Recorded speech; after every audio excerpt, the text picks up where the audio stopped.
What is going on, guys? It's Cameron, and right now I have the hiccups, but we've got Spider-Man issue 2, part of the new Miles Morales series that's just released. It's finally here, but before we get into this review, I just want to announce the giveaway winner for Spider-Man issue 1. So I asked you guys to leave any comment below on the review for the previous issue, and this winner is randomly picked. Like, literally, I put it into a website and it randomly picked a winner off the video. So the winner is Andrea Zavaleta. I hope I pronounced that right. You are the winner of the giveaway for Spider-Man issue 1. So congratulations, I'll get in contact with you after this video has been up, or you can get in contact with me either way. Now, as for you guys that didn't win, don't worry, because I'm going to be doing a digital comic giveaway for this issue over on my Twitter. So if you go to the links in the description to follow me on my Twitter, you can look out for that tweet that I'm going to blast out there, and you can have a chance of getting that code for this issue. But anyway, on with the review. What happened in the previous issue? Well, we saw Miles trying to fit into this new universe. It's been 8 months since Secret Wars, and basically all of the Avengers got beaten up by someone called Blackheart. And towards the end of the issue, we saw Peter shouting at Miles, wondering what had happened. And that's pretty much where the issue left us. But now we can finally find out what happens. So guys, without further ado, let's jump into this review. Let's jump into this comic and let's get into it.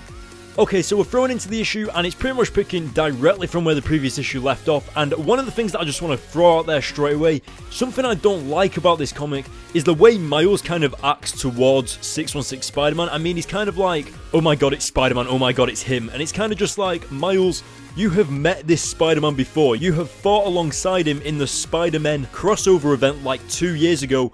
And you was fighting with him in Secret Wars, and the Spider-Verse event. Now, as far as I'm aware, Miles Morales does remember the events of Secret Wars, so maybe it's because Spider-Man has become like a worldwide icon now, you know, like he's got Parker Industries and everything like that, but I am really confused, because I know that Miles Morales looks up to Spider-Man like Peter Parker and the Ultimate Spider-Man of Peter Parker. But it's like Miles is fanboying over Peter Parker's Spider-Man, and one thing that I don't understand is that Miles knows Peter Parker personally. For example, it's like you being the best friend of a celebrity. Sure, everybody else will be like, oh my god, a celebrity, but to you, it's just your friend. You know them, so you're not really that bothered about it. So it really completely took me by surprise when Miles was buzzing over Spider-Man standing in front of him. It was just kind of like, Miles, you do know that you're Spider-Man as well.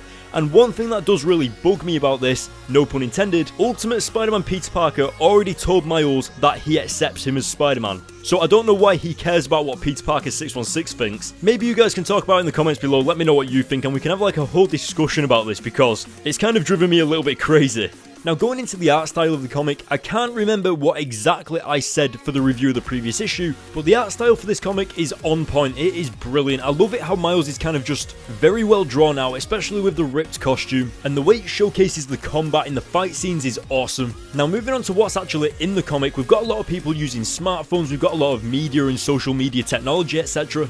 And this issue is very much based around the public kind of accepting Spider-Man alongside the Avengers and other superheroes such as Spider-Man. I mean, I don't know. I'm just going to give up on that. One thing I would like to point out though is that I did also like how this comic was showing off Miles' other abilities. Like, we saw him use his invisibility power for the first time in a while, so that was pretty awesome. But there is a lot of things in this comic that I do not like. Seriously, like, I think this is the first comic in a while where I've had multiple problems with it. I mean, did you see how Spider-Man just got knocked out by Blackheart? All he did was hit his head on the floor.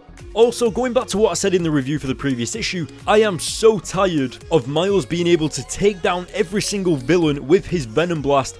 And once again, his Venom Blast was the main weapon against this villain, and it's just so tiring to see the same things over and over again.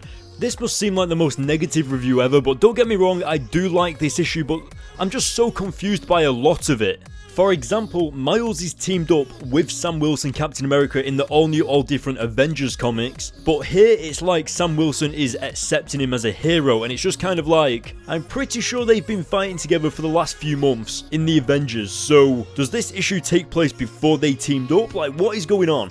One thing that I was so happy to see though was the return of Gank in the comics, because recently in the Ultimate Spider-Man comics that just ended before Secret Wars, we didn't really see a whole lot of Gank. He kind of like faded out of the comics a little bit, so it's good that they're kind of utilising him back into the story and putting him back in the exact same place where he's always been, in the room with Miles waiting for him to come back as Spider-Man and seeing all of this Spider-Man news all over social media and pretty much buzzing off his face about it. I especially loved it when they found out that Miles' Spider-Man was a character of colour. Not necessarily because, oh, Spider-Man is like a character of colour, but just the way they kind of never knew about it and it really didn't matter. And the reason why I think it's pretty awesome is because that's a little bit more realistic. You know, like they noticed through the cuts in his suit that he's a different skin colour to the original Spider-Man, which is Peter Parker. But that's also going to create some interesting scenarios in terms of people discovering Miles' identity, because it might bring up some scenarios at school where people might think that Miles is Spider-Man or something along those lines. I don't know, it's pretty awesome and it just leads to different scenarios in this series. And I thought Miles' reaction to that was great as well, how he was kind of just like,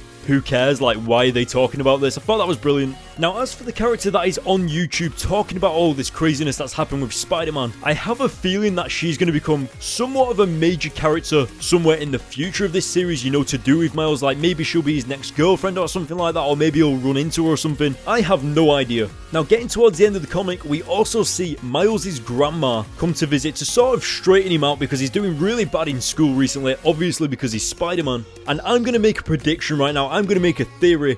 I feel like maybe they will tell the grandmother that Miles is Spider-Man, because necessarily the strictest parents also seem to be the most understanding, so I have a feeling that maybe the grandmother will understand what it means to be Spider-Man, and so she'll like maybe cut me a little bit of slack or something, but I don't think they're going to be telling Miles' mother anytime soon. So the grandmother will know, but the mother won't. That's just a little bit of a prediction, like a little bit of a guess. But that is the end of the issue, guys. What did you think? Let me know in the comment section below. As for the score, I am going to hate myself for doing this, but I'm going to give it a 7 out of 10. There was just so many things that made me question what was happening in the comic. And I know that it's only the second issue, so they're kind of just, I suppose, progressing it, kind of breaking Miles into this brand new universe. But it's like they forgot about Miles' past and completely disregarded the fact that Miles and Peter have fought together many, many times. Maybe, like, even if 616 Spider-Man doesn't remember Miles in Secret Wars or anything like that, Miles still does remember, so it's just like, I don't know what to say. Maybe I've missed something, maybe you guys can let me know in the comments, maybe I have genuinely missed something massive, but I don't think I have, so yeah, let me know what you thought in the comment section below. Don't forget about the giveaway that I'll be doing on my Twitter. You can go there by going to links in the description. And of course, I've just posted a picture on Instagram of the comic pickups and the comic variant for this issue. So go check that out. And last but not least, guys, hit the subscribe button, hit the like button on this video, and don't forget to go to my Facebook page to stay up to date on all the latest in comic book news and updates. And I will see you all next time.